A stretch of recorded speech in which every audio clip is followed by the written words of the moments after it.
Bonjour Marie-Lise Labonté.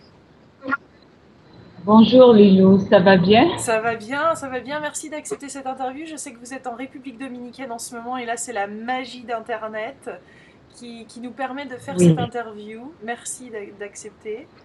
Par rapport à votre oui, livre Accompagnement d'âme aux éditions Très Daniel, fantastique livre. merci.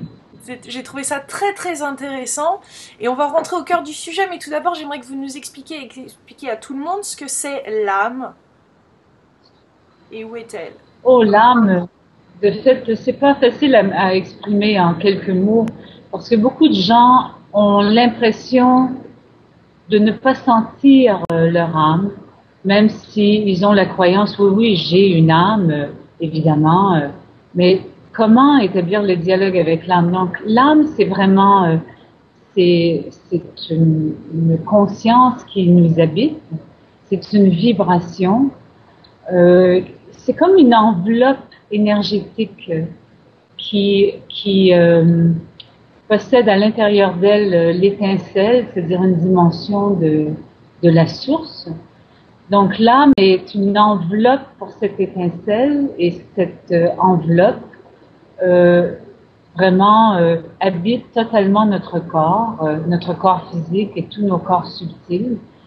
Donc notre âme, c'est notre identité céleste. Tandis que notre personnalité, c'est plus notre identité terrestre avec notre code ADN terrestre. Mais notre âme a un code ADN céleste, c'est-à-dire c'est une vibration autre que la vibration que nous, on peut sentir à travers le filtre de la personnalité. D'accord. Et donc cette âme, vous nous dites, se réincarnerait dans différentes vies et Oui, a une mission en fait. Elle a une mission dans toutes ces vies qui seraient en commun, mais elle choisirait des parcours différents d'évolution. D'où l'accompagnement de l'âme. c'est ça. C'est notre âme vient certainement pour un mandat spécial dans l'incarnation dont, par exemple, là je vais utiliser mon exemple, donc je suis consciente de cette vie et dans cette vie, mon âme a quelque chose à accomplir à travers cette incarnation. Et l'âme se réincarne plusieurs vies, c'est ce qu'on appelle la roue du samsara, qui est une roue vraiment une roue d'incarnation terrestre.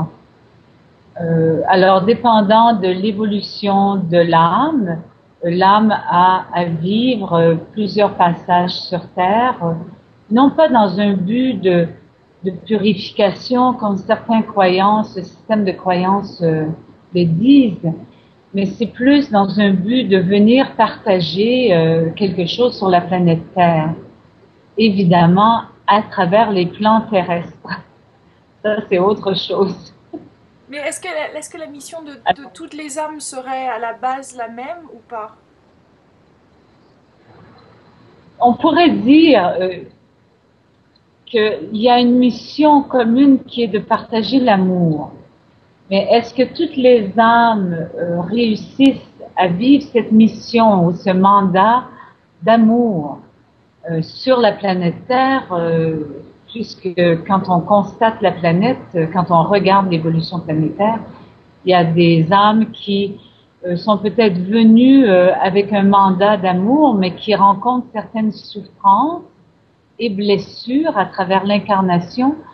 Et cet amour qu'ils ont à partager se transforme en non-amour, en haine, ressentiment, besoin de vengeance, d'où toute cette notion besoin de pouvoir. Mais derrière tout ce qu'on observe sur la planète Terre, il y a des grandes blessures d'amour qui sont transportées planétairement par les âmes qui se véhiculent sur Terre. Et donc, il y aurait des familles d'âmes, ça c'est un autre de vos livres où vous l'expliquez très bien, mais il y a des familles d'âmes qui correspondraient aussi à des blessures en commun et ensuite un Oui, certain schéma de vie quand même sur Terre.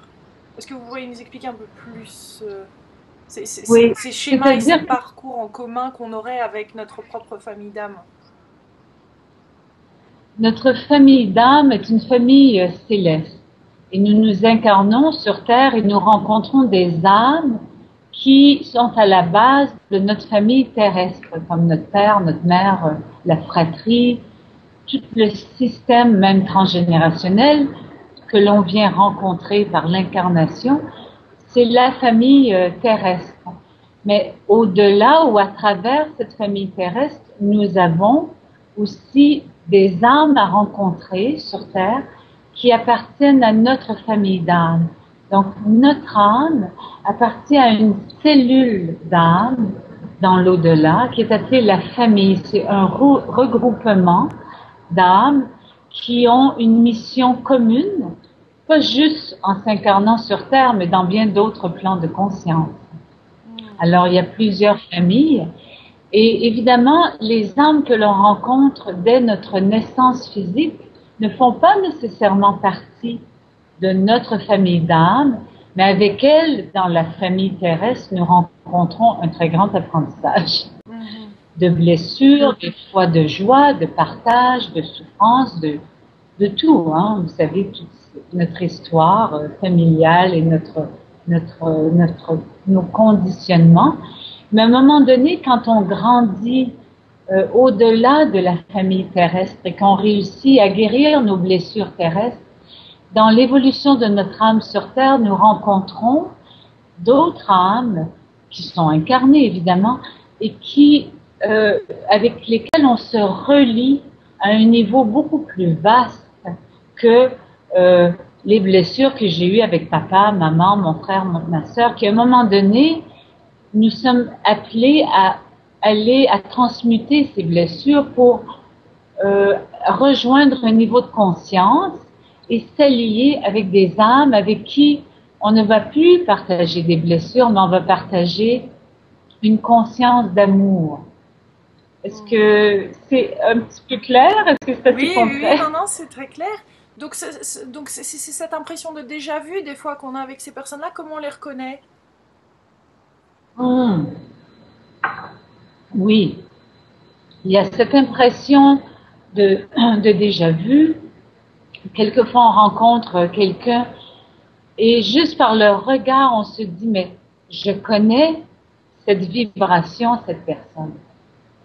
Alors évidemment, si dans notre personnalité, nous sommes encore à la recherche du prince charmant, de la princesse charmante, on peut confondre cette reconnaissance d'âme et l'attraction de la personnalité à dire « Oh wow, j'ai rencontré mon âme sœur, c'est cette personne avec qui je dois faire ma vie », mais ce n'est pas nécessairement dans une vision que notre personnalité connaît, affective. C'est une vision beaucoup plus vaste qui est la rencontre avec ces âmes qui font partie de notre famille d'âmes et finalement, comme par synchronicité dans l'évolution de notre vie, nous rencontrons et nous nous joignons à ces âmes pour amener quelque chose de plus vaste sur Terre.